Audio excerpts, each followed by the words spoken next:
Dear student viewers of second semester BA BSc, it is the second session on the same poem, The Lamb. As we have already discussed in the earlier session, the poem The Lamb is written by William Blake, and we discussed how to understand the poem, what is the theme of the poem, and we knew something about the poet.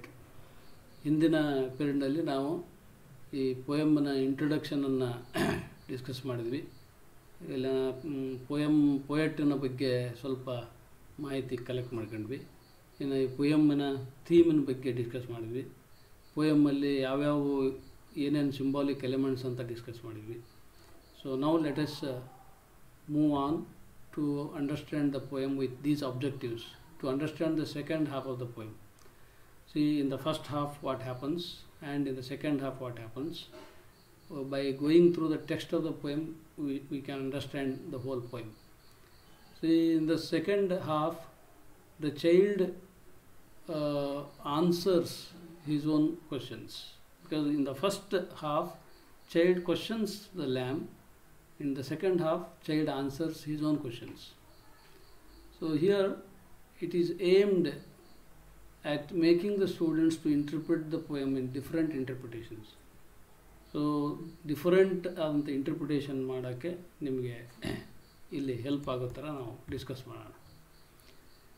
See, before I go through these slides, let me read the poem and try to make you understand the whole summary. See, it begins with the voice of the child. Little lamb, who made thee? ಒಂದು ಮಗುವಿನ ಧ್ವನಿಯಲ್ಲಿ ಈ poem ಆರಂಭ ಆಗುತ್ತೆ. ಆ ಮಗು ಕೇಳ್ತತಿ, little Lam, ನಿನ್ನನ್ನು ಯಾರು ಸೃಷ್ಟಿ ಮಾಡಿದ್ದು? Dust thou no who made the? ನಿನಗೆ ಗೊತ್ತಾ ಯಾರು ಸೃಷ್ಟಿ ಮಾಡಿದಾರಂತ? ಗೇವ್ ದಿ ಲೈಫ್ ಆ್ಯಂಡ್ ಬಿಡ್ ದಿ ಫೀಡ್. ನೀನು ಸೃಷ್ಟಿ ಮಾಡಿದ್ದಷ್ಟೇ ಅಲ್ಲ, ನಿನಗೆ ಒಂದು ಜೀವ ಕೊಟ್ಟರು, ನಿಮ್ಮ ಜೀವನ ಕೊಟ್ಟರು, ಮತ್ತು ನಿನಗೆ ಸಾಕಷ್ಟು ತಿಂದು ಉಂಡು ಬದುಕೋಕ್ಕೆ ಸಾಕಷ್ಟು ಸಂಪತ್ತು ಕೊಟ್ಟರು. By the stream and over the made. ಈ ಹಳ್ಳ ಕೊಳ್ಳಗಳ ಮಧ್ಯೆ ನಿನಗೆ ಹುಲ್ಲುಗಾವಲನ್ನ ಕೊಟ್ಟರು, ನೀನು ಎಲ್ಲಿ ಬೇಕಾದರೂ ಓಡಾಡ್ಕೊಂಡು ತಿಂದ್ಕೊಂಡು ಇರ್ಬೋದು. Gave the clothing of delight. ನಿನಗೆ ಅಷ್ಟೇ ಅಲ್ಲ, ಆ ಸೃಷ್ಟಿ ಮಾಡಿದವನು ನಿನಗೆ gave the clothing of delight. ನಿನಗೆ ಡಿಲೈಟ್ಫುಲ್ಲಾದ ಒಂದು ಕ್ಲಾದಿಂಗ್, ಬಟ್ಟೆ, ಹೊದಿಕೆ. ಯಾಕೆಂದರೆ ಒಂದು ಕುರಿ ಮರಿಗೆ ಸಾಫ್ಟ್ ಆದಂಥ ಉಣ್ಣೆ ಅಥವಾ ಕೂದಲು ಇರುತ್ತಲ್ಲ, ಅದಕ್ಕೆ ಕ್ಲಾದಿಂಗ್ ಆಫ್ ಡಿಲೈಟ್ ಅಂತ ಕರೀತಾನೆ ಪೋಯಿಟ್. ಅದನ್ನು ಕೊಟ್ಟರು. Softest clothing woolly bright. ಎಷ್ಟು ಸಾಫ್ಟೆಸ್ಟ್ ಅಂದರೆ ಊಲಿ ಬ್ರೈಟ್, ಊಲನ್ ಕ್ಲಾತಿನ ಥರ ಅದಿರುತ್ತೆ. Gave the such a tender voice. ನಿನಗೆ ಅಷ್ಟಲ್ಲದೆ ನಿನ್ನ ಮೃದುವಾದ, ನಿನ್ನ ಆಹ್ಲಾದಕರವಾದ ನಿನ್ನ ಧ್ವನಿ, ನಿನಗೆ ಧ್ವನಿ ಕೊಟ್ಟ ಸೃಷ್ಟಿಕರ್ತ. Making all the Wales rejoice. ನೀನು ಆ ಧ್ವನಿಯನ್ನು ಹೊರಚೆಲ್ಲಿದೆ ಅಂದರೆ ಇಡೀ ಪ್ರಕೃತಿನೇ ಎಂಜಾಯ್ ಮಾಡುತ್ತೆ. Little Lam, who made the? Dust thou no who made? ಇಷ್ಟೆಲ್ಲ ಪಡೆದಂಥ ನಿನ್ನ ಯಾರು ಸೃಷ್ಟಿ ಮಾಡಿದ್ದು ನಿನಗೆ ಗೊತ್ತಾ ನಿನಗೆ ಅಂತ ಕೇಳ್ತಾನೆ. ಆಮೇಲೆ ಮಗುನೇ ಲ್ಯಾಂಬಿಗೆ ಹೇಳ್ತಾನೆ, little lamb, I will tell the. ಓ ನನ್ನ ಕುರಿಮರಿಯೇ, ನಾನು ಹೇಳ್ತೇನೆ ಕೇಳು. Little lamb, I will tell the, ನಾನು ನಿನಗೆ ಹೇಳ್ತೇನೆ ಕೇಳು. He is called by thy name, for he calls himself a lamb.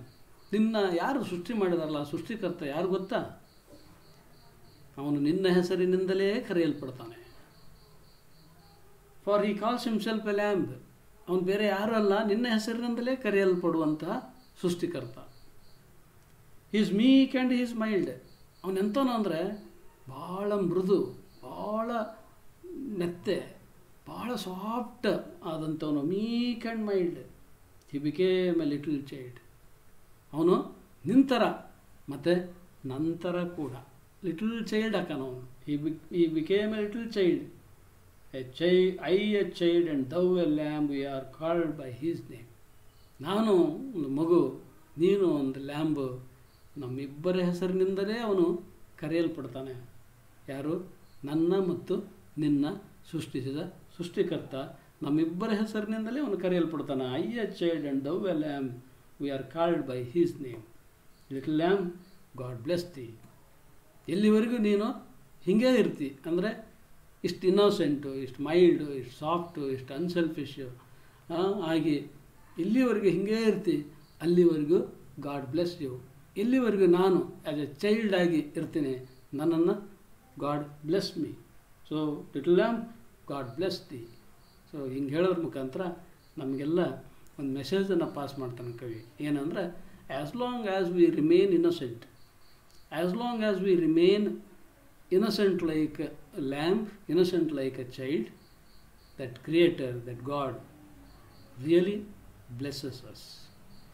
So ಈ ಒಂದು ಕಂಟೆಂಟು, ಈ ಒಂದು ಥೀಮು, ಈ ಸಾರಾಂಶ ಈ ಪೋಯಮ್ನಲ್ಲಿದೆ. ಚೈಲ್ಡ್ ಇಲ್ಲಿ ಕ್ವಶನ್ ಕೇಳ್ತದೆ ಮೊದಲ ಹಾಫದಲ್ಲಿ, ಅದೇ ಚೈಲ್ಡು ಸೆಕೆಂಡ್ ಹಾಫಲ್ಲಿ ಆನ್ಸರ್ ಮಾಡ್ತದೆ.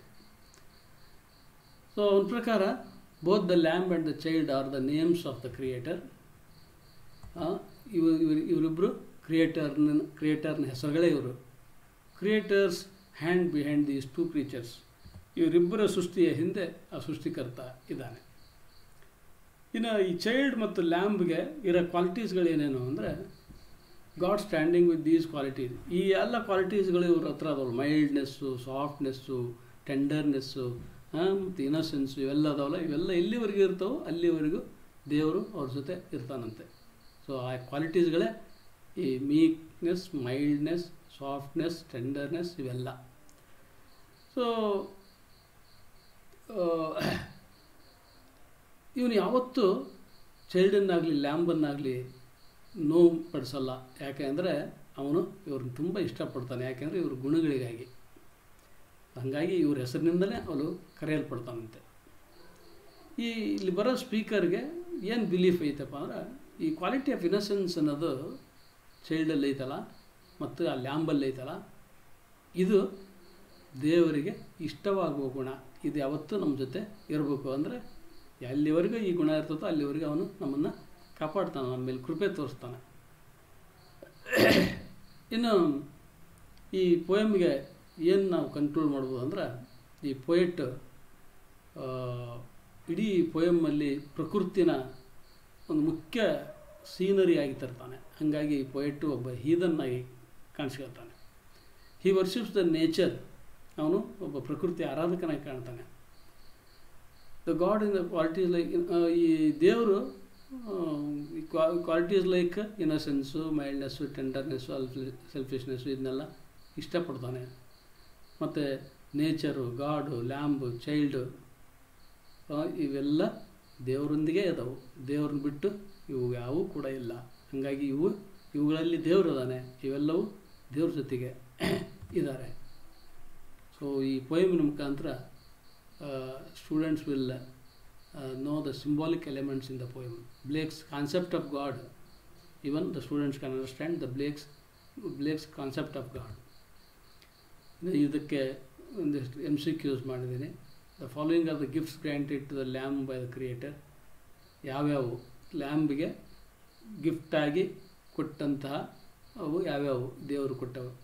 Life and food, woolly clothing, tender voice, all the ಅವು. ಇದರ ಯಾವುವು? ಎಲ್ಲವೂ ಅಂತ. The answer. ಇನ್ನು according to speaker, God is called by the names nature, creator, the lamb and the child. ಬರೀ ಲ್ಯಾಂಬು ಇಲ್ಲಿ ಯಾರಿಂದ, ಯಾವ ಹೆಸರಿನಿಂದ ಕರೆಯಲ್ಪಡ್ತಾನೆ ಅಂತ ಸ್ಪೀಕರ್ ಹೇಳ್ತಾನೆ. The lamb and the child. C is the answer. So ಈ ಟೆಕ್ಸ್ಟ್ ಬುಕ್ಕನ್ನು ನೀವು ರೆಫರ್ ಮಾಡಿರಿ. ಈ ಟೆಕ್ಸ್ಟ್ ಬುಕ್ಕಲ್ಲಿ ಬರೋ ಸಾಲುಗಳದಾವಲ್ಲ, ಈ ಸಾಲುಗಳನ್ನ ರಿಪೀಟೆಡ್ ಆಗಿ ಹೋದ್ರಿ ಯಾವ ಸಾಲು ಬೇಕಾದರೂ ಅನೋಟೇಷನ್ಗೆ ಕೇಳ್ಬೋದು. For example, I a child and thou a lamb, we are called by his name. ಈ ಸಾಲುಗಳನ್ನು ಕೇಳಿದರೆ ನೀವು ಅನೋಟೇಟ್ ಮಾಡ್ಬೋದು. ಹೆಂಗೆ ಮಾಡಬೇಕು ಅಂತಲೂ ಕೂಡ ನಾವು ಹಿಂದಿನ ಸೆಮಿಸ್ಟರ್ಗಳಲ್ಲಿ ನಿಮಗೆ ಹೇಳಿದ್ದೀವಿ. ಅಂದರೆ these lines are taken from the poem the lamb. The lamb is written by William Blake, and these words are spoken by the child in the poem. And here both the child and the lamb are of the quality of innocence, and they stand for the quality of innocence, and that is why God is always with them, and God himself feels very happy to be called by these two names, child and the God. To mean this, these lines are used by the poet in this poem. Anta ನೀವು explain ಮಾಡಿಬಿಟ್ರೆ ಅದೇ annotation. So I think this much is enough as far this poem is concerned. Thank you.